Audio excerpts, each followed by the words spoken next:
하나님 말씀 확인해 보겠습니다. 오늘 말씀은 구약전서 창세기서 9장 18절에서 27절, 창세기 9장 18절로부터 27절에 있는 말씀입니다.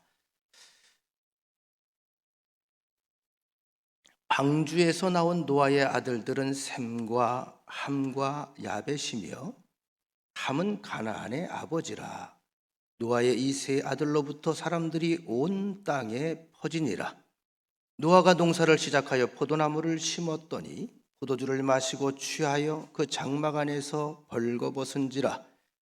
가나안의 아버지 함이 그의 아버지의 하체를 보고 밖으로 나가서 그의 두 형제에게 알림해 셈과 야벳이 옷을 가져다가 자기들의 어깨에 메고 뒷걸음쳐 들어가서 그들의 아버지의 하체를 덮었으며 그들이 얼굴을 돌이키고 그들의 아버지의 하체를 보지 아니하였더라.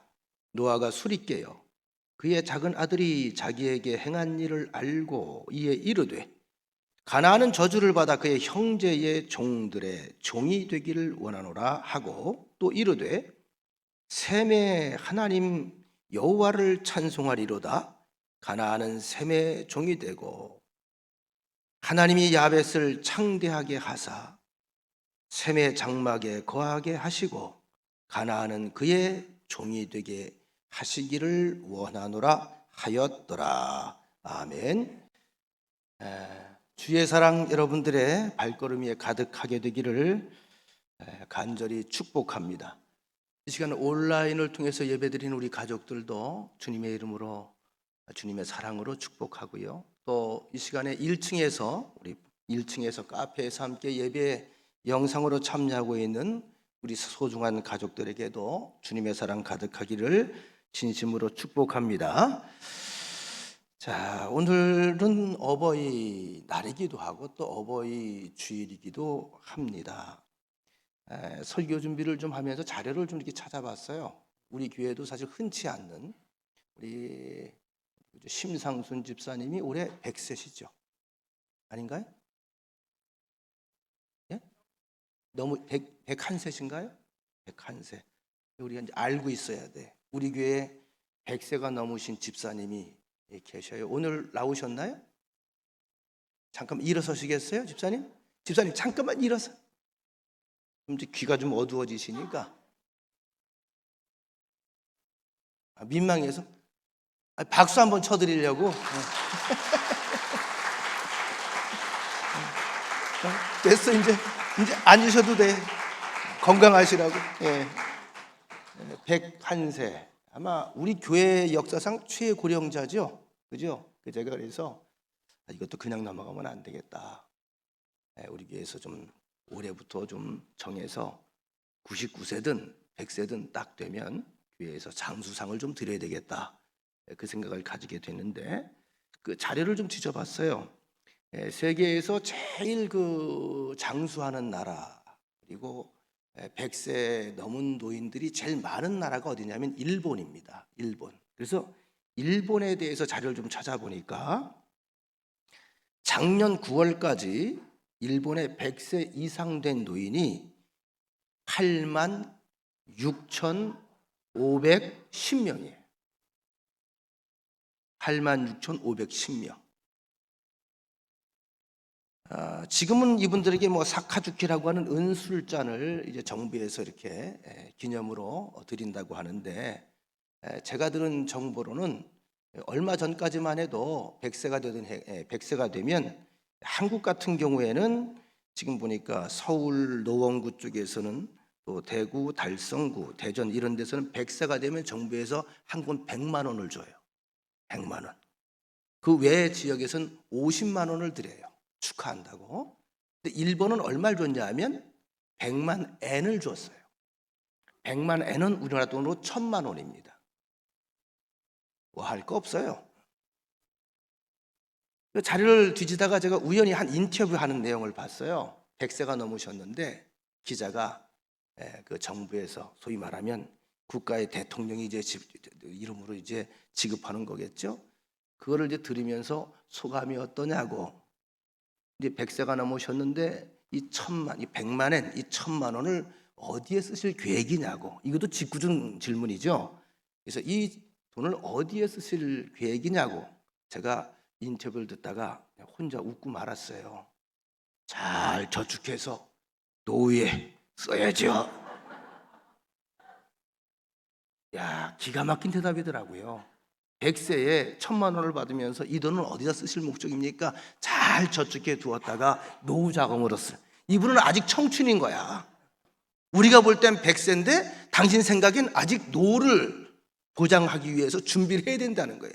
걔네가 순간 언뜻 웃음이 나오면서 이분은 아직 젊구나. 더 노후를 준비하고 더 노후를 예비하고 있구나. 어쩌면 저분이 건강하고 젊게 산 비결인지도 모르겠다. 제가 이 말씀을 들려드리는 것은 올해 잠깐 우리가 집사님도 소개를 했습니다만 우리 교인들도 이제 사실은 이제 70세 이상 되신 분, 이제 뭐 효도 관광을 가려고 그래도 뭐 여성께서 서운하게 75세로 자르려고 그런다며. 그러니까 75세 이하는 노인이 아닌 거죠. 75세 이상 되신 분들, 80 되신 분들, 90 되신 분들 힘내시라고 제가 말씀드리는 거예요. 야, 참 나 많이 늙었다 하지 말고 노후가 창창합니다. 노후를 대비하셔야 돼요. 마음도 청춘, 신앙도 청춘, 그리고 우리 삶도 청춘. 그 연세 드신 분은 지난번에 그 얘기를 하더라고요. 어떤 분이 교회 권사님이신데 누구라고는 말씀 안 드리겠습니다만 당신이 학창시절에 불렀던 노래들이 자꾸 떠올른다는 거예요. 가요도 떠오르고 유행가도 떠오르고. 그래서 제가 뭐라고 말씀드렸냐면 자꾸 부르라 그랬어요. 그분이 그거 부를 때 그 시절로 돌아가는 거예요. 지금의 내 겉모습이 상관없이 그 시절로 돌아가는 거예요. 그 감성 그대로 가지고 있어요. 남들이 볼 때 겉모습이 조금 달라졌지만 이 속은 아직도 많은 추억들과 많은 힘들과 많은 꿈들과 많은 소원들이 있잖아요. 이걸 꾸게 하시는 것이 하나님이십니다. 믿으시고 아직도 내 안에서 아주 왕성한 그런 미래지향적인 활동에 영이 남아있구나. 이 얘기는 뭐죠? 하나님께서 내가 아직도 소중하고 필요하다는 거. 여러분, 우리 농사라고 하는 게 우리가 농사를 져보지만 참 긴 인내와 노력이 있어야 되고 이 농사를 짓는 사람들은 무엇보다도 잊지 말아야 될 게 항상 땅 앞에 또는 하늘 앞에서 겸손해야 되죠. 내가 막 심는다고 다 나오던가요? 아니면 바로 집 밟는다고 놀래가지고 아유 알았어요 그리고 올라오던가요? 아니에요. 내가 별짓을 다 해도요 그 땅은, 그 토양은 자기 할 일을 때에 맞춰 딱딱딱 해요. 그 모든 과정들을 보면서 우리가 특별히 무엇을 발견해야 될까? 하나님의 위대하신 섭리, 자연의 질서, 이것을 보는 눈과 그 앞에 경건한 마음을 가져야 될 줄로 믿습니다. 사실 세상에 수많은 피조물들이 있죠. 굼벵이들도 있고 또 뭐 날아다니는 나비도 있고 벌도 있고 또 동물들도 있고 물고기도 있고 새도 있습니다만 우리가 창세기 1장의 내용에 하나님께서 세상을 창조하시는 과정을 공부를 하고 배운 것처럼 사람이 사람 되면 하나님이 남달리 사람을 사람으로 특별한 목적과 특별한 의지를 가지고 특별하게 사람을 창조하셨기 때문입니다.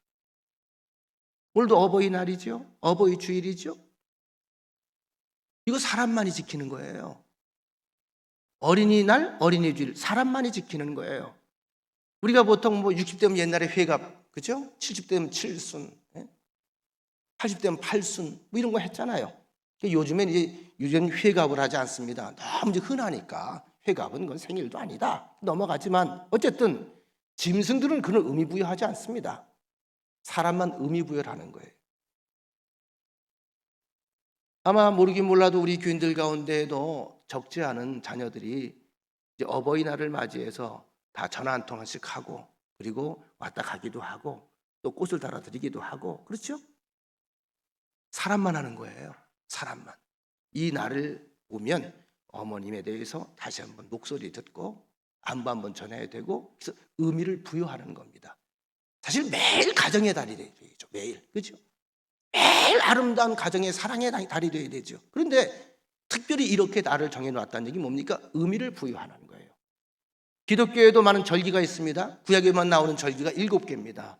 일곱절기가 여러분 1월 1일부터 12월 31일까지 쭉 1년 내내 나눠져 있어요. 1년 내내 하나님께서 허락하신 날을 하나님의 은혜 가운데 우리가 살아가는 것이지만 어떻게 해요? 그 절기를 통해서 다시 한번 우리가 그것을 뿌리를 확인하는, 뿌기를 고백하는, 이게 참 중요해요. 이 고백이라는 단어입니다. 절기는 뭐냐? 고백하라는 거예요.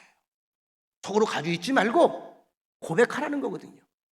모든 사랑의 결실이 사실은 고백을 통해 일어나지 않습니까? 우리 조상들도 마찬가지예요.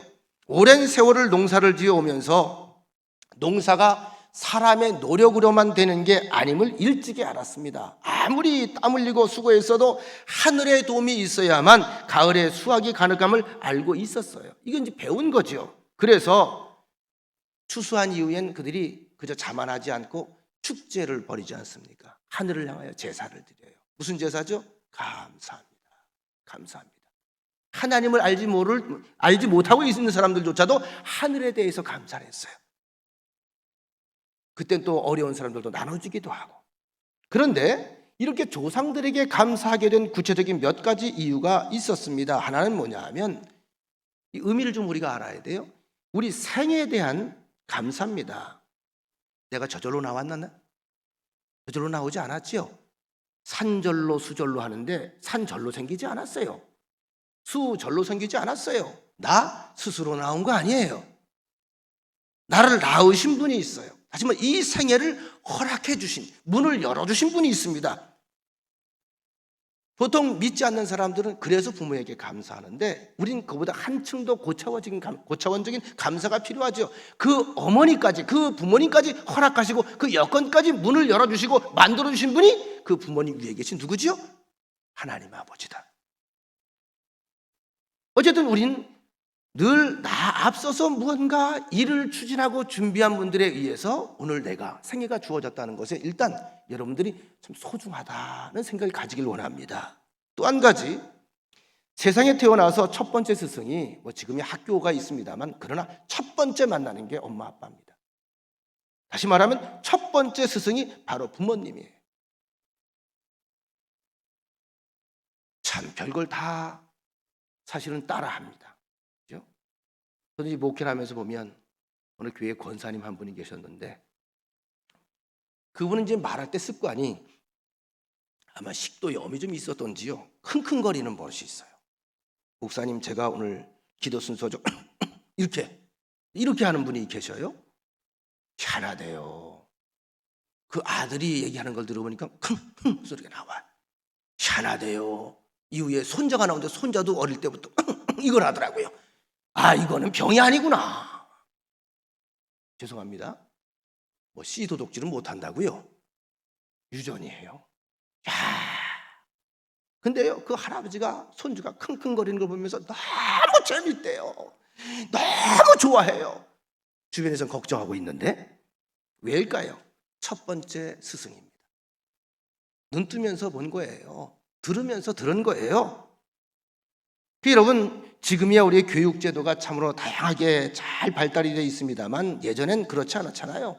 아이들이 집에서부터 부모님으로부터 언어, 말투, 풍속, 문화, 가치관, 도덕, 윤리 그리고 농사에 따르는 모든 것을 다 배우잖아요. 그래서 자주 폭력을 쓰고 술 좋아하고 만취해서 땡깡 부리고 이런 집에서 자란 아이들은 다 위축돼서 살아가요. 첫 번째 스승이 그런 분이었기 때문에. 근데 지금은 어떻습니까? 효도하는 마음도 좀 줄어드는 것 같은데 부모님에게서보다 미디어라든지 인터넷, 밖에서 배우는 것들이 훨씬 더 많아요. 그러니까 영향을 밖에서 받는 거예요. 안에서 받는 게 아니에요. 옛날엔 무엇이든지 부모님으로부터 배웠기 때문에 부모님은 생명을 주신 분일 뿐만이 아니라 그들의 문화와 생활 습관과 정신세계까지 물려주는 소중한 통로였다. 또 부모님으로부터 물려받은 유산, 토지에 대한 감사. 지금은 이제 산업화 사회잖아요. 그죠? 직업도 다양하잖아요. 그거 오래된 거 아니에요. 지금으로 한 7, 80년 전만 해도 다 대부분 땅 보고 살았어요. 그러니까 농토를 많이 가진 부모를 만나게 되면 평생을 안락하게 살 수가 있었잖아요. 저도 자랄 때 어릴 때 우리 아버님이 농사를 짓는 분이 아니었기 때문에 썩 잘 부유하게 살지 못했습니다. 그러다 보니까 늘 친구들하고 얘기를 할 때 보면 전 그게 뭔 얘기인지를 몰랐어요. 너네 집 땅 몇 마지기냐? 선생님이 물어봐요. 그럼 이제 할아버지가 알려줘요. 몇 마지기냐요? 그럼 몇 마지기입니다. 잘 사는구나. 그때 몇 마지기가 바로 뭐로 연결되죠? 쌀 몇 가마냐? 이걸로 연결이 됐어요.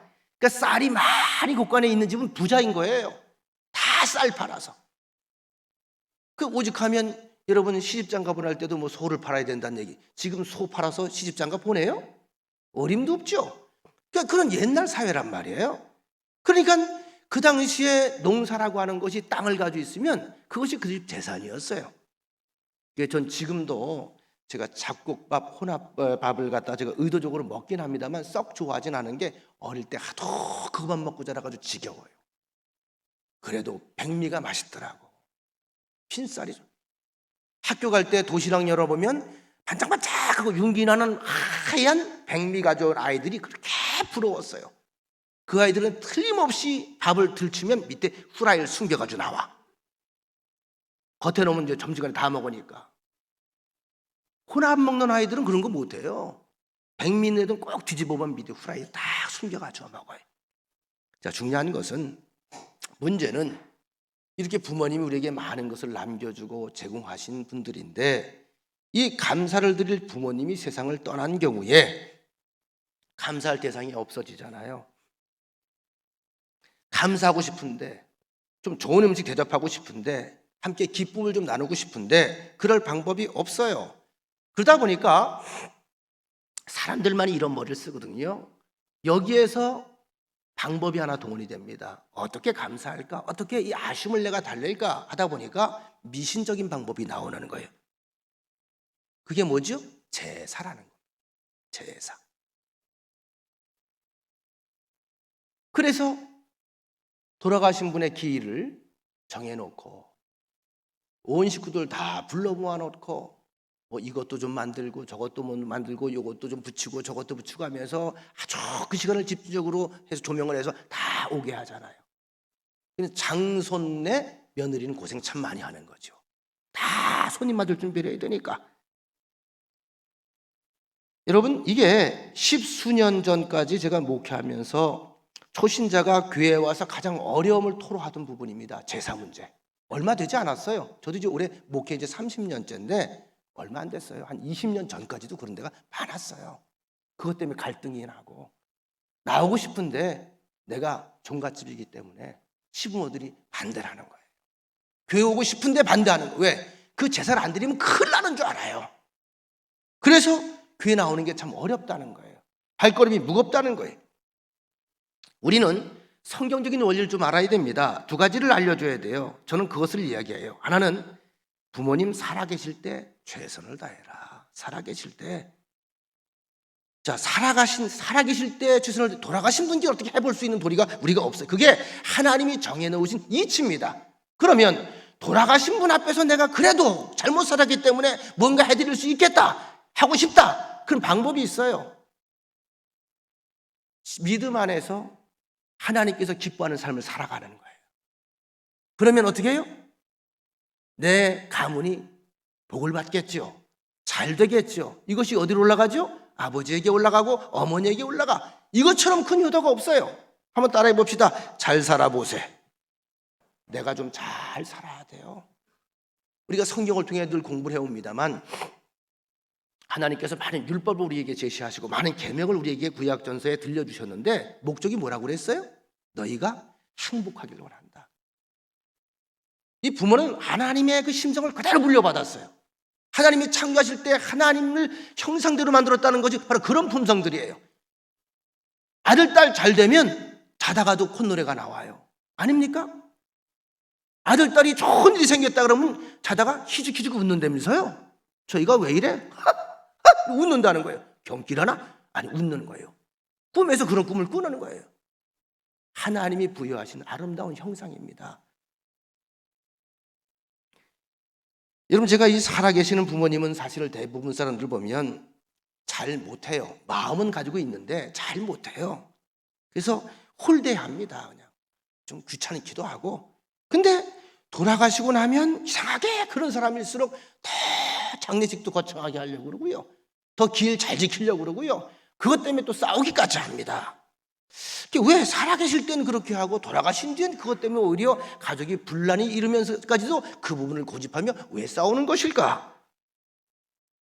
제가 궁금하던 차에 이런저런 책을 읽다 보니까 재미있는 해석이 나오더라고요. 한마디로 살아계신 부모님은 무능하다는 거예요. 무능하다는 거예요. 그죠? 뭐 권세 있는 집안은 좀 다르겠으나 살아있는 부모님은 연세가 드시니까 뭐 7, 80 넘어가지고 무능하죠. 뭐 뭘 할 수 있겠어요. 뭐 힘으로 하는 걸 뭘. 예? 다 늙었죠. 자꾸 이제 병 들어가죠. 힘은 없죠. 창문이 흐려지지요. 맷돌이 다 닳아 없어지지요. 성경에 잠언에 나오잖아요. 그죠? 그 다음에 온몸이 다름없게 기둥이 흔들리지요. 제가 우리 교인들 좀 내려가실 때 보시면 그 기둥 다 붙잡고 흔들리는 걸 멈춰가며 내려가잖아. 그 몸 가지고 우리가 자녀에게 하면 얼마나 뭘 할 수 있겠냐고요. 무능해질 수밖에 없어요. 힘이 약해질 수밖에 없어요. 쇠약해질 수밖에 없어요. 그러니까 자녀들 입장에선 조금 못된 자녀들이죠.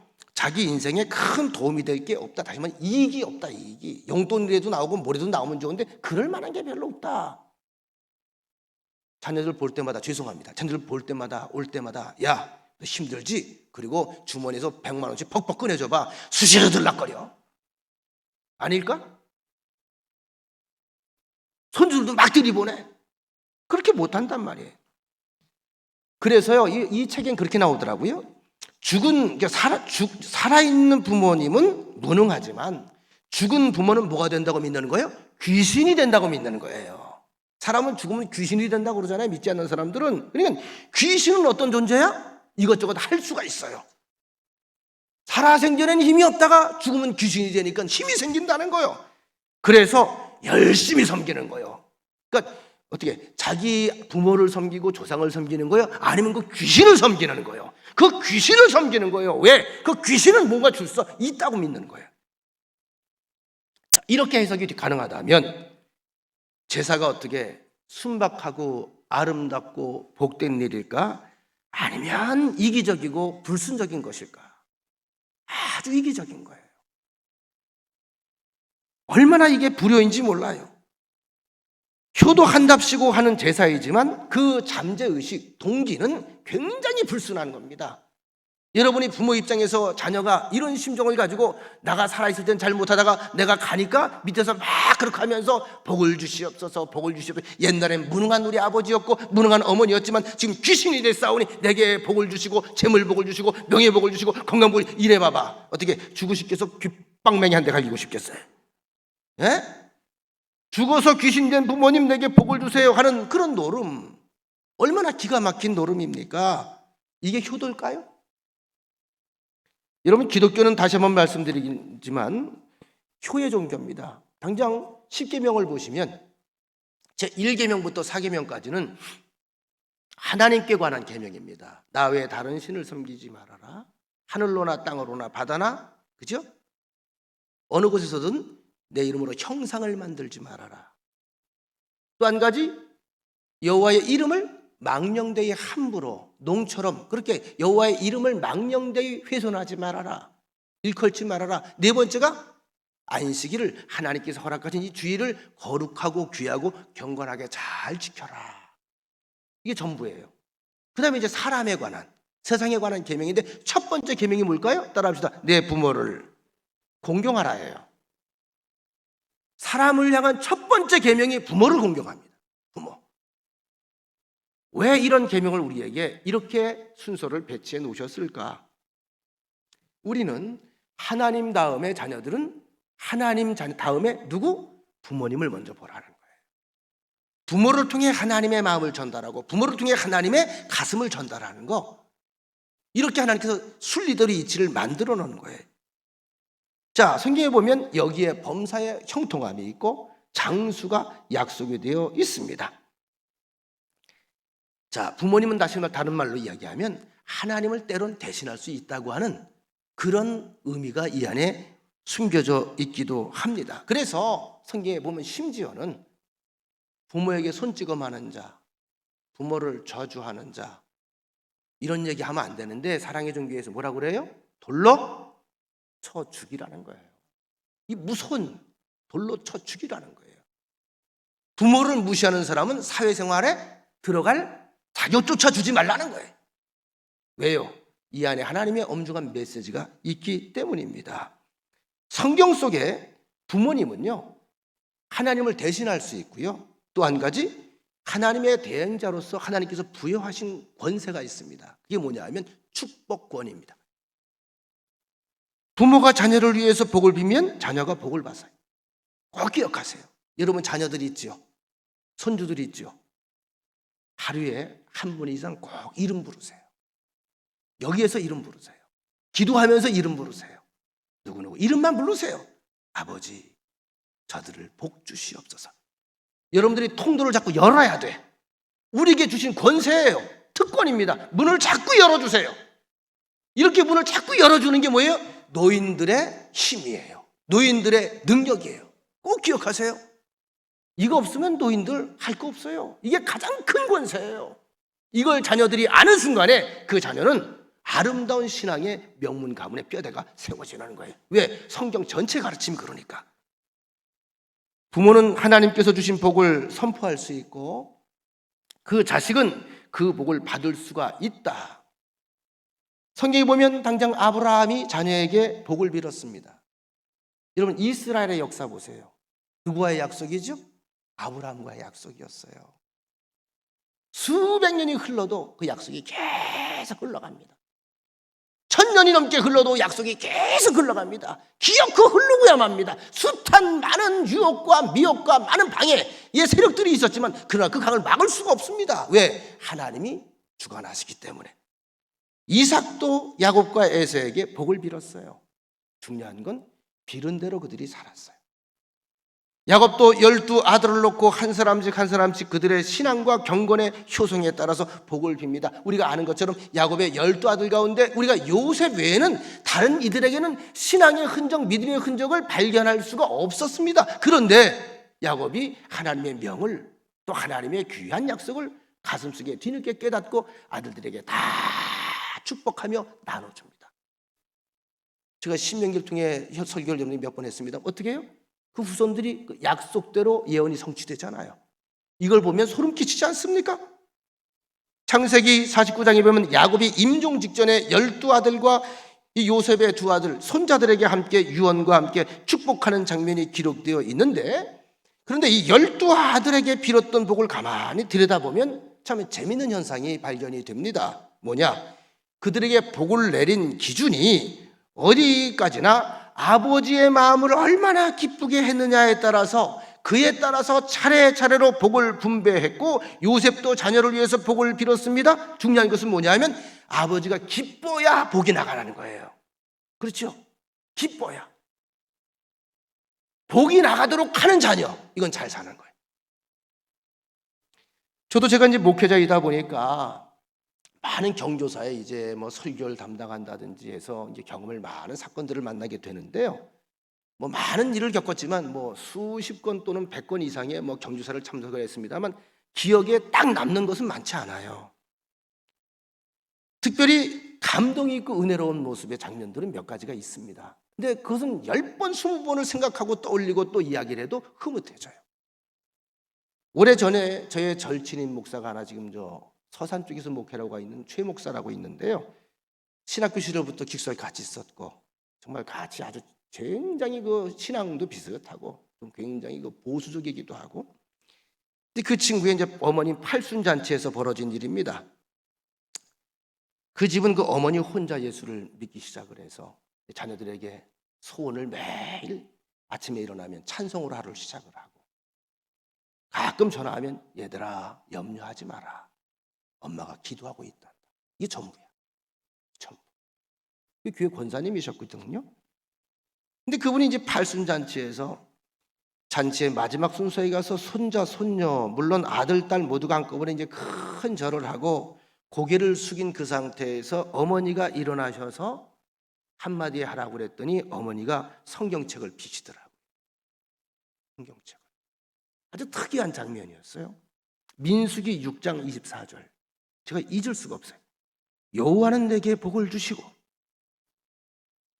너를 지키기를 원하며 여호와는 그 얼굴로 내게 비추사 은혜 베푸시기를 원하며 여호와는 그 얼굴을 내게로 향하여 드사 평강 주시기를 원하노라. 이거였어요. 민수기 6장 24절.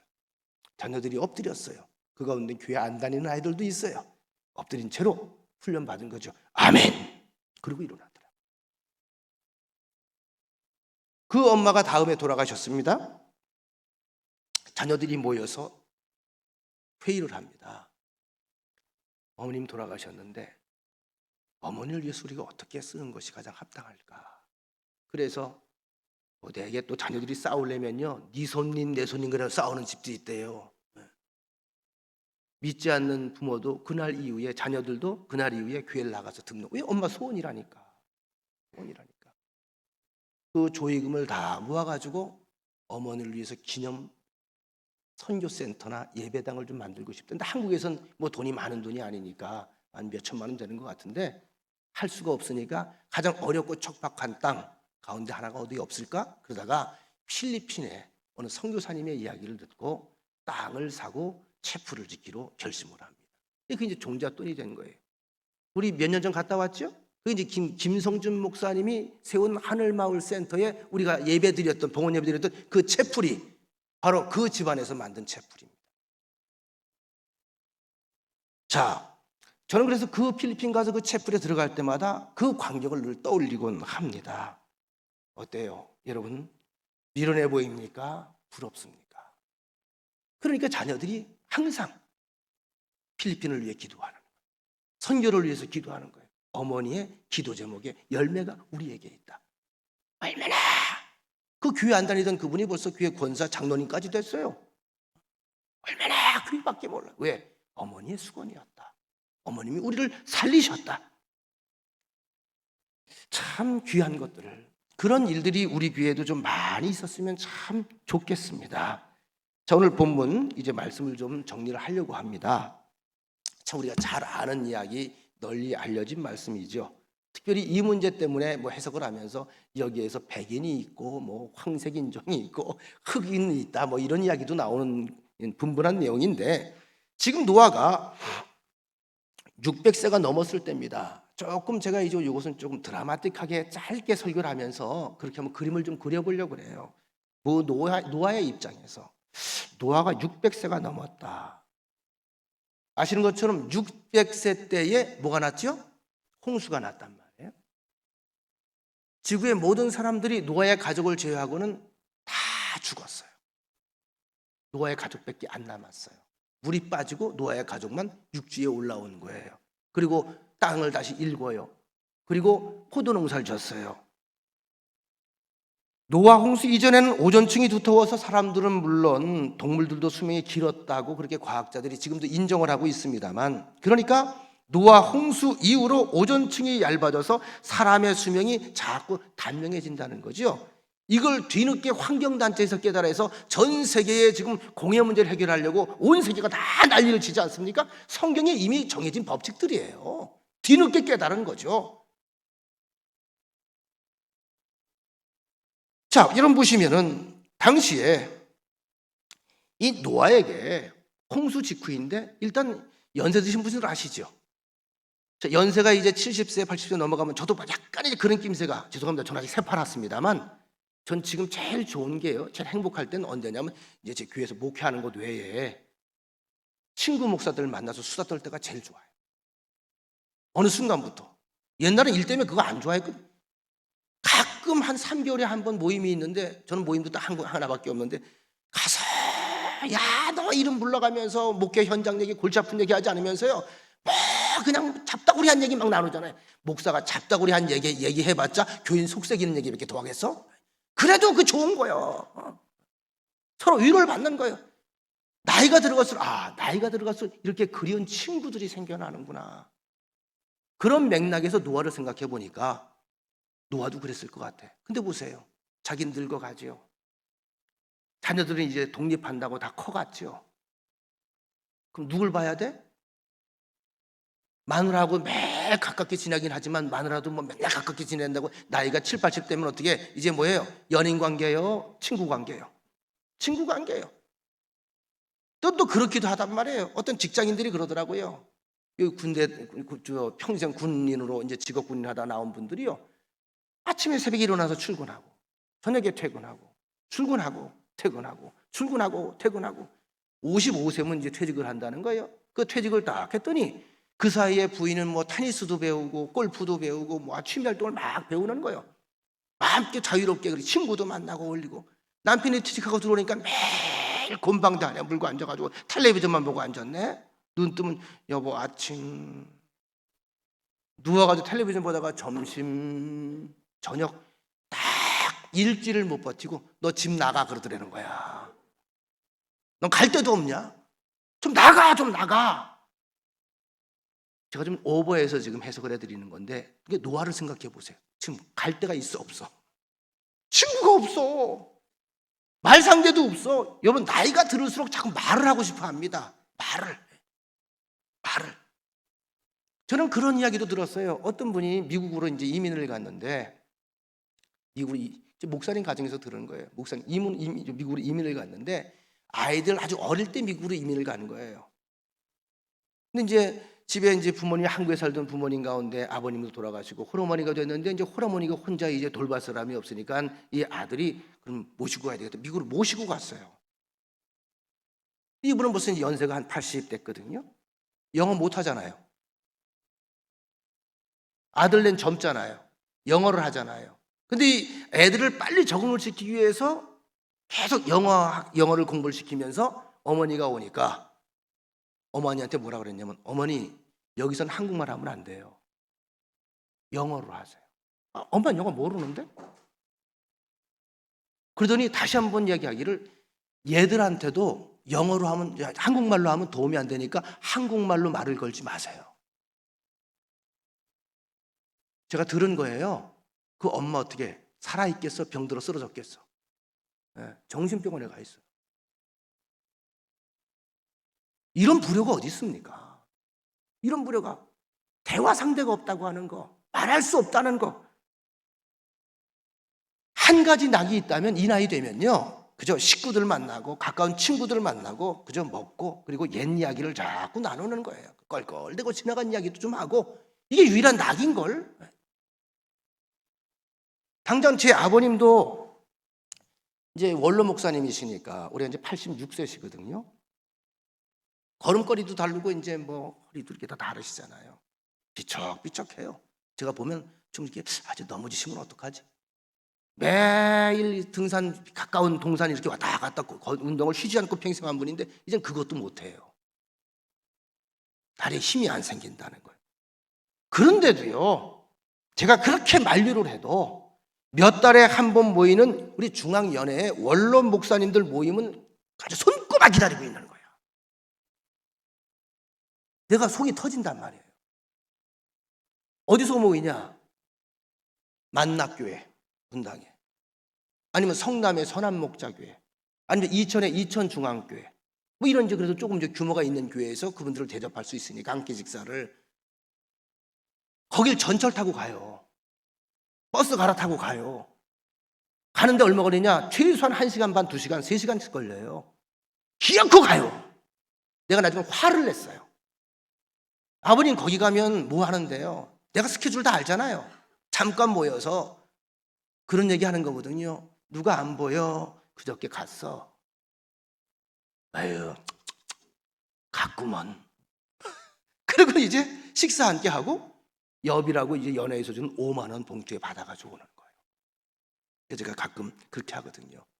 승질이 나서, 죄송합니다. 승질이 나서 속상해서 제가 20만 원을 턱 넣어가지고 가서 아버님 이거 드릴 테니까 힘들게 가지 마세요. 이거 드릴 테니까. 그래 고마워 받고 갔을까 안 갔을까?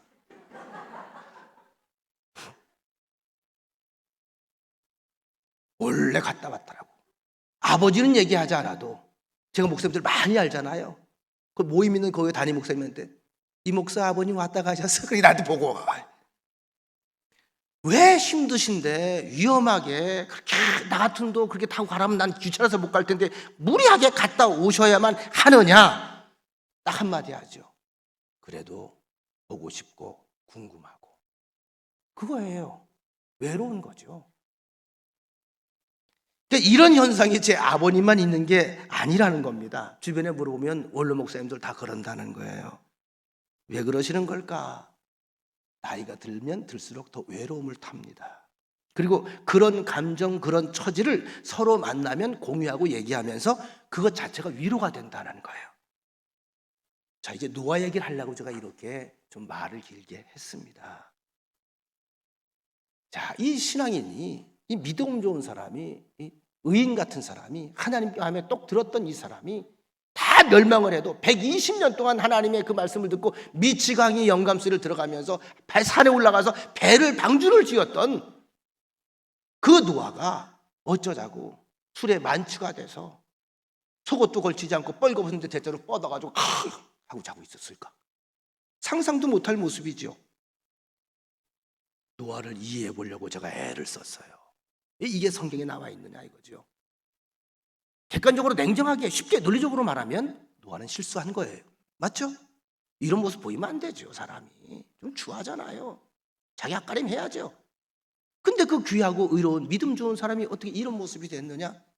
최대한 오늘 성경이 본문이 우리에게 말씀하고자 하는 건 뭡니까? 셈과 함과 야벳 가운데 그런 아버지 노아라도 귀하게 여기고 존귀하게 여기고 경외감을 가지고 대하고 그다음 무언가 허물을 가려주려고 하는 셈과 야벳은 복을 받았고, 그죠? 그걸 보고 와서 희덕거리고 어머나 우리 아버지가 드디어 가실 때가 됐나 봐. 그렇게 거룩한 척하고 깨끗한 척하고 경건한 척하더니 오면은 홀라당 먹고 자빠졌네. 이런 게 함이야. 그죠? 맞죠? 근데 함에게 그대로 저주가 들어가죠. 저주가 들어가요. 자, 노아의 입장에서 조금만 더 하고 마치겠습니다. 노아가 무슨 낙이 있었겠나? 간만에 이렇게 농사를 다 짓고 나서 포도를 수확하고 나서 이걸로 이제 포도즙을 만들고 그러다 보니까 식구들이 다 고생을 했어요. 제가 이제 노아가 돼서 한번 생각을 해본 거예요. 살아온 일생을 보니까 600세가 넘었으니 얼마나 많은 추억들이 있겠어요. 주마등처럼 막 스쳐 지나가는데 아이들 장성한 거 보고 손주들도 보니까 흡족하기도 하고 한편 가슴 아픈 일들도 있고 그러다 보니까 애들이 또 좋겠지. 아버님 오늘 같은 날은 한 잔 드셔야죠. 좋겠죠. 마시다 보니까 약간 마시니까 기분이 좋아지거든. 그러니까 부어라 부어라. 다른 낙은 없잖아. 그게 좋은 거야. 그냥 좋아. 그냥 그 분위기에 취해서 마시다 보니까 사람이 술이라는 게 한계가 있잖아요. 꺼내 보니까 만취가 되니까 기억이 없는 필름이 끊어진 거죠. 노아를 이해하려고 애를 써보는 거예요. 비록 그런 모습이라 할지라도 그 위에 누가 이 모든 과정을 지켜보는 분이 계셨다? 하나님이 계셨다. 여러분 기억하세요. 잠언서 10장 12절에 보면 미움은 다툼을 일으켜도 사랑은 모든 허물을 가리느니라. 사랑하면 허물이 가려져요. 야고보서 5장 20절에 보면 너희가 알 것은 죄인을 미혹된 길에서 돌아서게 하는 자가 그의 영혼을 사망에서 구원할 것이며 허다한 죄를 덮을 것이니라. 베드로전서 4장 7절 8절 만물의 마지막이 가까이 왔으니 그러므로 너희는 정신을 차리고 근신하여 기도하라. 무엇보다도 뜨겁게 서로 사랑할지니 사랑은 허다한 죄를 덮느니라. 가끔 이제 우리 교회 자녀들이 결혼해가지고 나가 독립해 살다가 이제 때가 되면 들어와서 잠깐 인사할 때가 있거든요. 결혼해서. 그러면요 참 희한해요.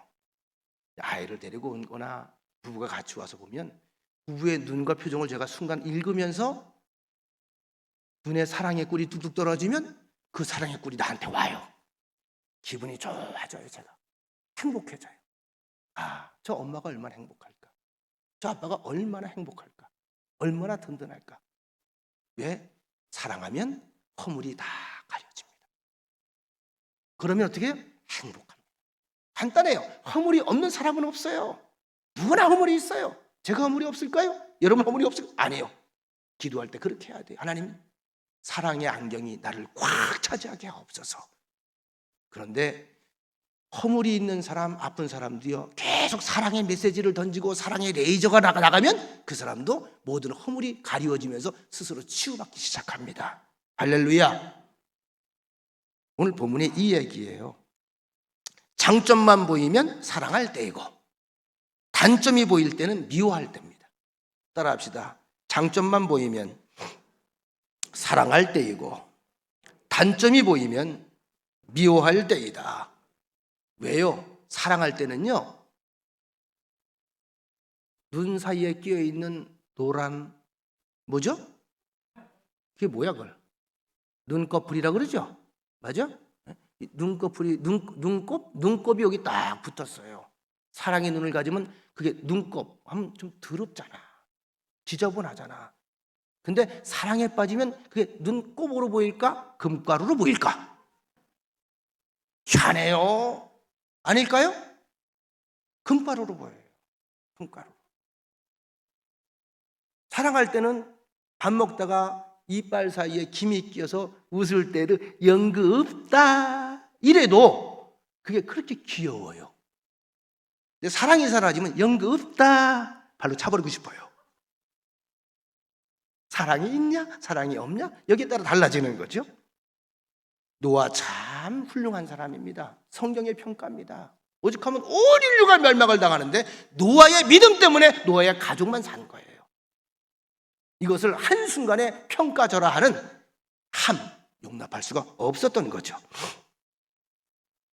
자, 이제 아버지가 잠에서 깨어나서 이 사실을 다 알게 됩니다. 그리고 복을 주는데 함에게는 형제의 종이 되라고 했습니다. 아버지의 명예를 생각하지 못한 자는 종이 되라는 거예요. 그리고 효도한 셈에 대해서는 셈의 하나님 여호와를 찬송하리로다. 그래서 하나님을 셈의 하나님이라고 이렇게 선언해 버렸습니다. 셈의 하나님.